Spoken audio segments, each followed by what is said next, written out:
ओम श्री विष्णवे नमः। जय श्री कृष्णा सनातनियों। आप सभी को आमल की एकादशी की हार्दिक शुभकामनाएं। मैं पूजा झा।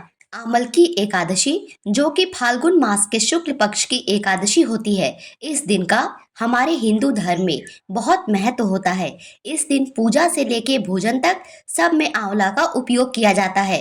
होली से ठीक पहले पड़ने वाली इस एकादशी को आमल की एकादशी के साथ रंग भरी एकादशी भी कहते हैं। इस दिन भगवान विष्णु के साथ साथ आंवला वृक्ष की भी विधि विधान से पूजा की जाती है और भगवान को भोग में भी आंवला ही अर्पित किया जाता है। आज के दिन यदि कोई आंवला वृक्ष के नीचे पूजा करता है, मंत्र का जाप करता है, तो भगवान श्री हरि विष्णु अत्यंत प्रसन्न होते हैं। आज इस वीडियो में जानेंगे वर्ष 2025 में आमल की एकादशी किस दिन मनाई जाएगी, व्रत कब रखा जाएगा, इस दिन विशेष रूप से क्या जरूर करना चाहिए, आंवले पेड़ की पूजा विधि क्या है, आंवले के पेड़ में क्या जरूर अर्पित करें और साथ ही पारण कब किया जाएगा। आमल की एकादशी की महिमा को बताते हुए स्वयं भगवान श्री कृष्ण ने कहा है, जो व्यक्ति स्वर्ग की और मोक्ष की इच्छा रखते हैं, जो बार बार जीवन मरण के चक्रों से मुक्त होना चाहते हैं, उनके लिए ये एकादशी सर्वश्रेष्ठ होती है।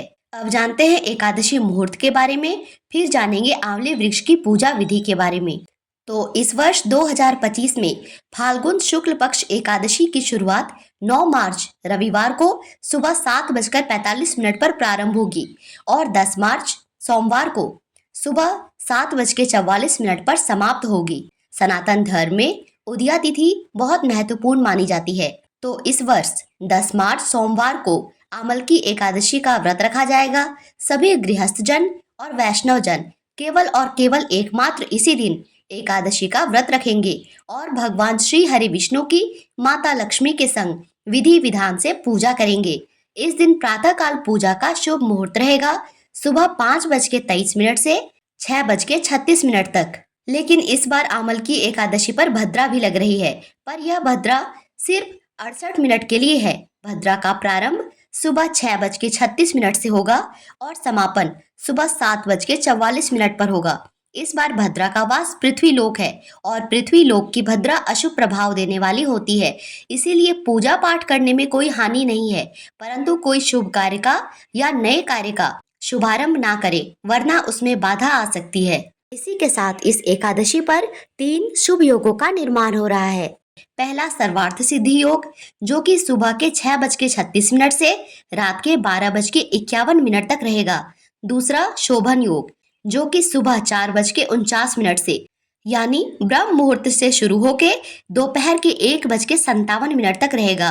और तीसरा पुष्य नक्षत्र, इस एकादशी पे पूरे दिन ही पुष्य नक्षत्र है, जो कि बहुत शुभ माना जाता है। तो इन मुहूर्तों में विधि विधान से पूजा करने से या फिर अपनी ऐसी कोई मनोकामना जो पूरी ना हो रही हो, भगवान विष्णु के मंत्र का 108 बार जाप करके अपनी मनोकामना बोलने से वह मनोकामना शीघ्र पूरी हो जाती है। एकादशी से एक दिन पहले दशमी का पालन किया जाता है और एकादशी के लिए तुलसी दल तोड़ के रख लिए जाते हैं, पर इस बार दशमी के दिन रविवार पड़ रहा है, तो आपको शनिवार को ही याद से तुलसी पत्र तोड़ लेने होंगे, तो भूलिएगा मत। और तुलसी कभी बासी नहीं मानी जाती, इसीलिए शनिवार को ही तुलसी दल तोड़ कर रख लीजिए, ताकि सोमवार को आप भगवान विष्णु को तुलसी मिश्रित जल और 11 पत्ते तुलसी के अवश्य अर्पित कर पाएं। एकादशी के दिन सुबह जल्दी उठकर नहा धोकर व्रत का संकल्प लेना चाहिए। भगवान विष्णु के समक्ष शुद्ध घी का दिया जलाना चाहिए। भगवान को पीला वस्त्र अर्पित करना चाहिए और संभव हो तो स्वयं भी पीला वस्त्र पहनने चाहिए। इस दिन आपको नहाने के जल में 1 चुटकी हल्दी डालकर स्नान करना चाहिए। भगवान को पीले फल, पीले फूल, पीली मिठाई, पंचामृत और आंवला और इसी के साथ तुलसी मिश्रित जल भगवान को इस दिन जरूर अर्पित करें। लेकिन ध्यान रखें कि एकादशी के दिन तुलसी माता को स्पर्श भी नहीं किया जाता और जल भी नहीं चढ़ाया जाता है, इसका विशेष ध्यान रखें। अगर आपके घर के आसपास केला का वृक्ष हो तो उसमें भी एकादशी के दिन जल में हल्दी डालकर अर्पित करें। वृक्ष में हल्दी का टीका करें और पीले फूल और पीली मिठाई या चना दाल, गुड़ इत्यादि अर्पित करें। इस दिन विशेषता आंवले वृक्ष की पूजा की जाती है, तो आंवले पेड़ के आसपास साफ सफाई करके शुद्ध घी का दिया प्रज्वलित कीजिए, सुगंधित धूप जलाइए और 1 लोटे जल में हल्दी, अष्टगंध, पीली चंदन और तिल डालकर अर्पित करें। पेड़ में 5 टीका हल्दी का लगाएं और उसी के ऊपर 5 टीका पीली चंदन और अष्टगंध की भी लगाएं। फिर एक पीला कपड़ा लेना है और पेड़ की जड़ में रख दीजिए, अन्यथा पेड़ में बांध भी सकते हैं। पीला जनेऊ अर्पित कीजिए और पीले फूल अर्पित कीजिए। फिर पेड़ की जड़ में भोग चढ़ाइए। भोग में आंवला जरूर अर्पित करना होता है। इसी के साथ फल, मिठाई इच्छानुसार अर्पित कर सकते हैं।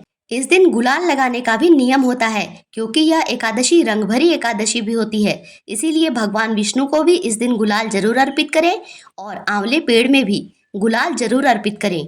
इसके बाद दिया और धूप दिखाते हुए घंटी बजाइए और उसके बाद परिक्रमा करनी चाहिए। इसके लिए जितनी परिक्रमा करनी चाहते हो उतने दाने किसी भी चीज की हाथ में ले लीजिए और कच्चा सूत लपेटते हुए मन ही मन ओम विष्णवे नमः या ओम नमो भगवते वासुदेवाय नमः बोलते हुए परिक्रमा की जाती है। और हर परिक्रमा में एक दाना जो भी आपने हाथ में लिया है आंवले पेड़ की जड़ में अर्पित करते जाते हैं।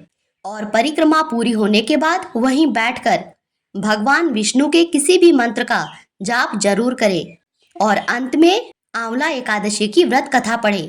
उसके लिए हाथ में थोड़े से तिल या एक आंवला या फिर कोई भी फूल लेकर कथा सुने, क्योंकि खाली हाथ कथा नहीं सुनी जाती है। और कथा की समाप्ति के बाद जड़ में अर्पित कर दें।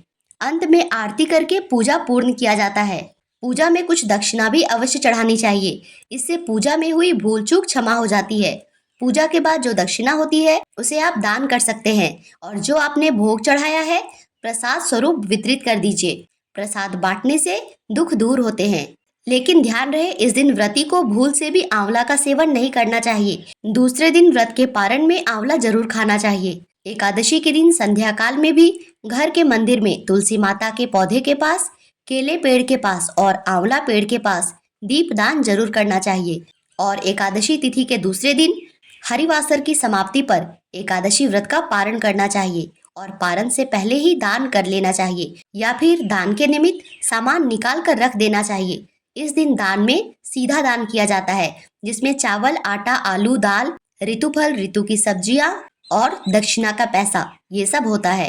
और आमल की एकादशी पे आंवला का भी दान किया जाता है। तो इस बार आमल की एकादशी व्रत का पारण होगा 11 मार्च 2025 मंगलवार के दिन और व्रत के पारण का शुभ मुहूर्त होगा सुबह 6:35 से 8:13 तक। तो इस दिए गए समय में ही पारण कर लेना चाहिए और पारण में भगवान को चढ़ाए तुलसी पत्र और चरणामृत से ही पारण करें। तो ये थी मेरी ओर से आमल की एकादशी की जरूरी जानकारी। आशा करती हूँ यह वीडियो आपके लिए उपयोगी रही होगी। ऐसी जानकारी समय से पहले पाने के लिए हमारे चैनल को सब्सक्राइब और वीडियो को लाइक करना मत भूलिएगा। इस दिन आपको हमारे चैनल पर आमल की एकादशी व्रत कथा भी सुनाई जाएगी, तो व्रत कथा अवश्य सुनिएगा। वीडियो देखने के लिए धन्यवाद। राधे राधे।